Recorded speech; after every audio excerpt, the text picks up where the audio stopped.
ஓம் சிவாய நம. வணக்கம். ஜெயின் கான்வென்ட் ஒப்பந்தம் போட்ட லாயர் மாதம் ஒரு அமௌண்ட் கொடுத்து கொண்டே இருந்தார். பல வருடம் கடந்து போனதும் லாயர் காலமானார். லாயரின் மகனும் கான்வென்ட்டிற்கு சில வருடம் மாதம் அமௌண்ட் கொடுத்து கொண்டே வந்தார். சில வருடம் கடந்ததும் லாயர் மகனும் காலமானார்.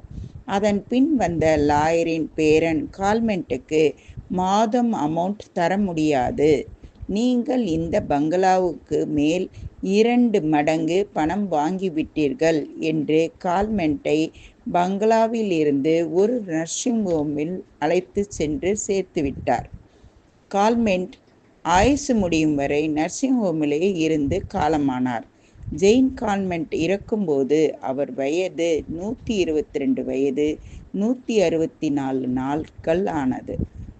இதுவரை உயிருடன் இருந்ததால் இந்த வரலாற்றை எதற்கு சொல்கிறேன் தெரியுமா? அடுத்தவர்கள் உயிர் உடைமைகள், கஷ்டப்பட்டு சேர்த்த சொத்துக்கள், பொருட்கள், அவர்களை ஏமாற்றி கஷ்டம் கொடுத்து நீங்கள் அனுபவிக்க அவர்கள் சொத்துக்களை கைப்பற்றி உங்கள் பிள்ளைகளுக்கு சேர்த்து வைக்காதீங்க. ஏனென்றால் நீங்கள் உயிருடன் இருக்கும் வரை உங்கள் பிள்ளைகள் நன்றாக இருப்பாங்க. உங்களுக்கு பின் உங்க பிள்ளைக்கும் வரும் மோசமான கர்மாவுக்கு உங்க வாரிசுகள் ஈசனுக்கு பதில் சொல்லித்தான் ஆக வேண்டும். ஈசன் மோசமானவர், கரு அறுப்பான். இதுதான் நிச்சயங்க. ஓம் சிவாய நம. வணக்கம்.